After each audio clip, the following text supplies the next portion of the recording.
Salut à tous. Aujourd'hui, on va étudier les 10 plus grandes leçons des 5 livres les plus populaires sur l'argent. La première règle de la richesse est simple. Si vos dépenses sont supérieures à vos revenus, vous allez avoir des problèmes financiers. Si vous commencez pas à vivre en dessous de vos moyens, vous avez virtuellement aucune chance de faire fortune. Les médias projettent toujours une image décalée de la richesse. Des villas immenses, des voitures de luxe ou des yachts. Mais la vérité, c'est que la grande majorité des riches ont une vie frugale. Si on regarde les milliardaires comme Warren Buffett, Mark Zuckerberg ou Bill Gates, on s'aperçoit qu'ils font attention à ce qu'ils dépensent. Pour commencer, il est important de regarder de plus près ses dépenses et s'efforcer de réduire au maximum tout ce qui n'est pas nécessaire. Les abonnements, tous les vêtements qu'on peut acheter, les boissons alcoolisées en tout genre. Une bonne solution est de noter toutes vos dépenses pendant un mois. Vous vous rendrez vite compte que ces petites dépenses se cumulent et finissent par faire un gros trou sur votre compte en banque. Si vous voulez en savoir plus sur ce point-là, je vous recommande de lire le livre The Millionaire Next Door de Thomas Stanley et William Denko. Règle numéro 1. Vivez en dessous de vos moyens. Pour vous assurer un surplus tous les mois, vous devez commencer par vous rémunérer vous-même. Pas votre proprio, pas votre opérateur téléphonique, mais vous-même. Il faut qu'une partie de votre revenu soit sécurisée avant même que vous commenciez à payer vos dépenses. Le meilleur moyen pour ça est de se payer en premier. Le livre L'homme le plus riche de Babylone de George Clason nous explique que le meilleur moyen d'amasser des fortunes est de suivre une règle simple. Pour 10 pièces que vous gagnez, payez-vous une pièce en premier, puis dépensez le reste. En gros, il est impératif d'économiser 10% de son revenu tous les mois. Trouvez la somme exacte que vous voulez mettre de côté, mais gardez en tête que le plus important c'est d'être capable de s'y tenir sur la durée. N'essayez surtout pas de vous imposer un rythme que vous ne pourrez pas suivre à long terme. Règle numéro 2, payez-vous en premier. Maintenant que vous avez mis de l'argent de côté, vous allez pouvoir le faire travailler pour vous. C'est certainement le point le plus important, alors écoutez bien. La cause principale de l'appauvrissement des classes moyennes réside dans l'ignorance de la différence entre un actif et un passif.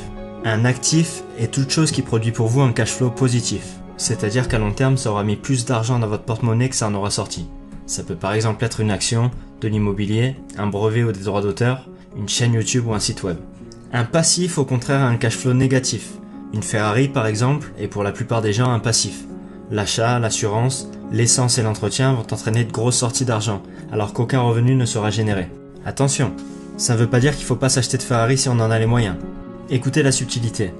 Alors que les pauvres utilisent leurs revenus pour financer leurs dépenses, les riches utilisent les revenus de leurs actifs pour financer leurs dépenses. C'est-à-dire qu'au lieu d'acheter leur Ferrari en premier, ils vont commencer par investir, et avec les revenus de ces investissements, ils pourront s'acheter la voiture de leurs rêves. Ça nécessite un peu de sacrifice au début, mais c'est une étape nécessaire pour devenir riche sur le long terme. Je vais prendre un exemple. Vous pouvez par exemple investir dans un garage pour le louer à des particuliers.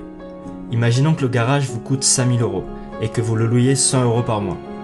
Au bout de 4 ans, quand vous aurez fini de rembourser votre garage, vous aurez tous les mois un cash flow positif de 100 €. Si vous dépensez ces 100 €, vous êtes toujours propriétaire du garage à la fin de la transaction. Multipliez ces investissements en actifs et vous pourrez vivre une vie confortable sans vous appauvrir. Règle numéro 3, utilisez votre revenu pour acheter des actifs et financez vos dépenses avec le revenu de ces actifs. Darren Hardy a écrit un livre qui s'appelle L'effet cumulé. C'est pas un livre spécifiquement sur l'argent, mais la magie opère aussi dans ce domaine. L'effet cumulé, c'est l'idée que les petites actions s'accumulent au fil du temps. Imaginez que vous deviez choisir entre recevoir 1 million d'euros aujourd'hui ou 1 centime dont la valeur doublerait tous les jours pendant 31 jours. Vous choisiriez quoi? Ce centime, au bout de 10 jours, vaudrait 5 €. Pas vraiment intéressant, n'est-ce pas? Mais écoutez la suite. En continuant de doubler de valeur tous les jours pendant 31 jours, ce centime vaut désormais plus de 10 millions d'euros. Comme le dit Darren Hardy, l'accomplissement de tout but est l'accumulation progressive ou l'effet cumulé de petits progrès qui s'accumulent dans le temps. Comme je vous le disais plus tôt, commencez à économiser dès maintenant. Le plus tôt vous commencerez, le plus votre argent vous rapportera d'argent sur le long terme. Règle numéro 4, profitez de la magie de l'effet cumulé. Votre emploi et vos propres affaires sont deux choses différentes. Vous ne devez pas compter sur votre emploi pour assurer votre sécurité financière. Il est important de développer sa propre affaire et ses actifs. Comme l'explique Robert Kiyosaki dans l'incroyable livre Père riche, Père pauvre, les riches se concentrent sur la colonne des actifs plutôt que sur leur feuille de paie. Gardez votre emploi, mais commencez à développer vos propres affaires à côté. Règle numéro 5, développez vos propres affaires. Robert Kiyosaki détruit également le mythe de l'impôt selon lequel les riches payent pour les pauvres. En réalité, les riches exploitent la loi à leur profit.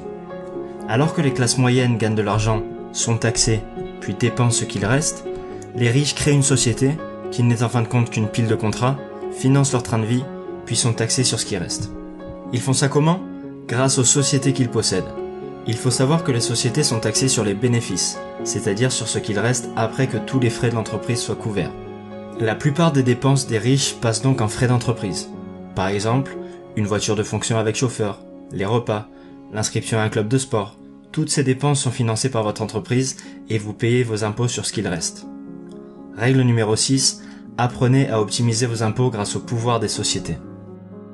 Le gourou du développement personnel, Jim Rohn, a dit un jour: vous êtes la moyenne des 5 personnes avec qui vous passez le plus de temps.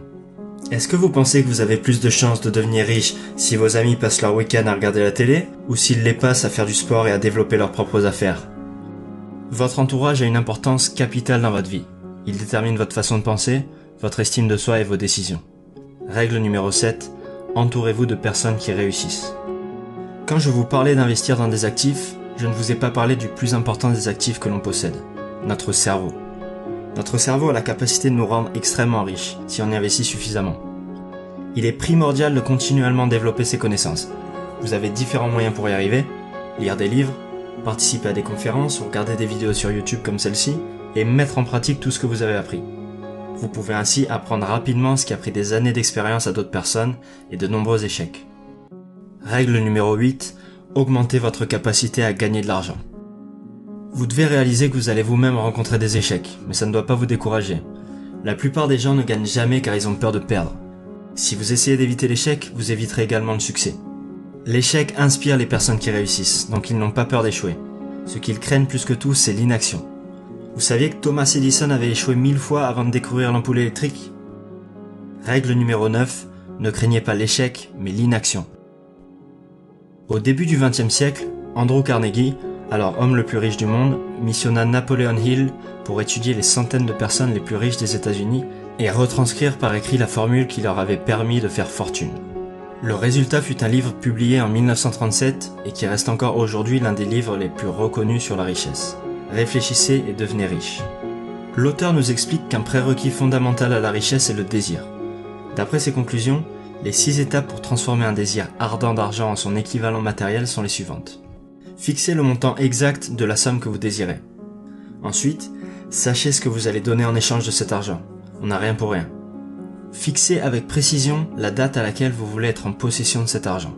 Ensuite, établissez un plan qui vous aidera à transformer votre désir et commencez immédiatement à l'appliquer. Notez ces 4 éléments par écrit et enfin, lisez ces objectifs à haute voix 2 fois par jour et commencez à vous voir, vous sentir et vous croire en possession de cet argent. L'idée est que l'esprit a une force si puissante qu'il va essayer par tous les moyens de transformer vos désirs en réalité, à condition que vous y croyiez réellement et que vous acceptiez d'agir. Règle numéro 10, désirez l'argent ardemment et passez à l'action.